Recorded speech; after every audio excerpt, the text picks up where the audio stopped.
بسم اللہ الرحمن الرحیم۔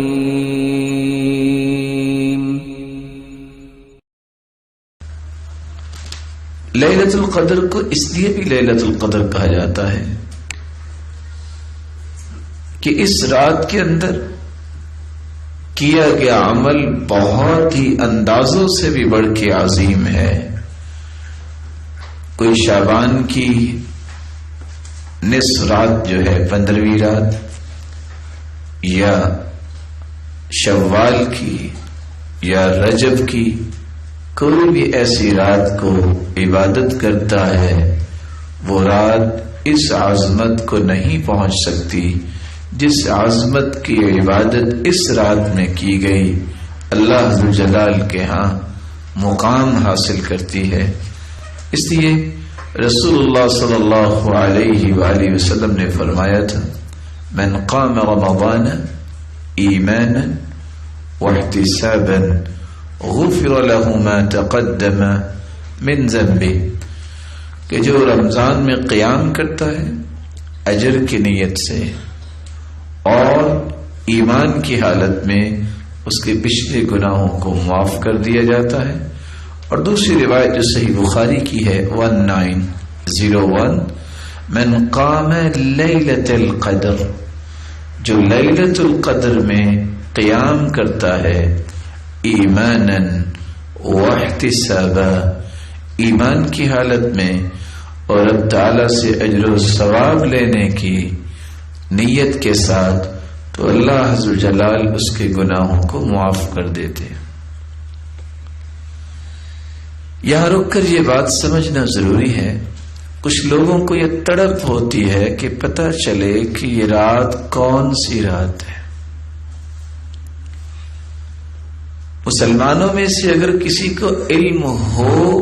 یا نہ ہو، ہر دو صورتوں میں اجر سے محروم نہیں ہوتا۔ اس لیے اللہ کے پیارے پیغمبر نے یہ نہیں فرمایا من علم لیلۃ القدر، کہ جو لیلۃ القدر کو جان لے گا اس کو یہ ثواب ملے گا۔ آپ نے فرمایا ہے من قام لیلۃ القدر، جو لیلۃ القدر میں قیام کرتا ہے۔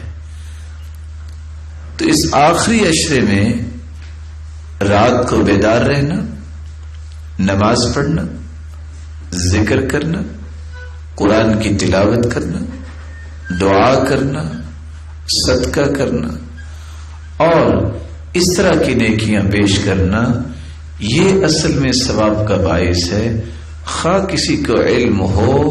یا نہ ہو۔ اور مجاہد ابن جبر رحمہ اللہ تعالی، جنہوں نے عبداللہ ابن عباس رضی اللہ تعالی عنہ سے پورے قرآن مجید کی تفسیر 3 مرتبہ ایک ایک آیت کر کے پڑھی، وہ فرماتے ہیں کہ یہ جو لفظ اللہ تعالیٰ نے اتارے ہیں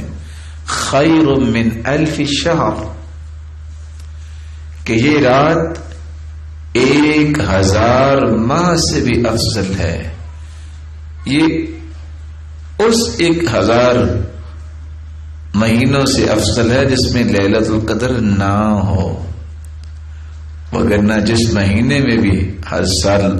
رمضان میں لیلۃ القدر آئے گی وہ 1000 مہینوں سے افضل ہوگی۔ تو لیلۃ القدر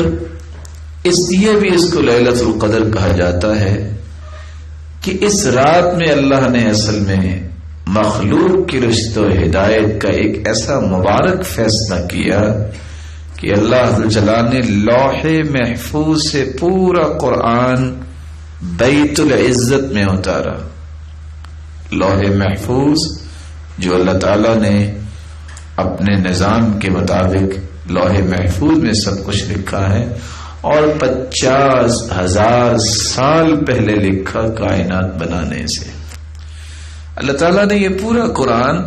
پہلے آسمان پہ بیت العزت میں اس کو اتارا، پھر 23 سال میں رفتہ رفتہ محمد کریم صلی اللہ علیہ وسلم پر نازل کیا گیا۔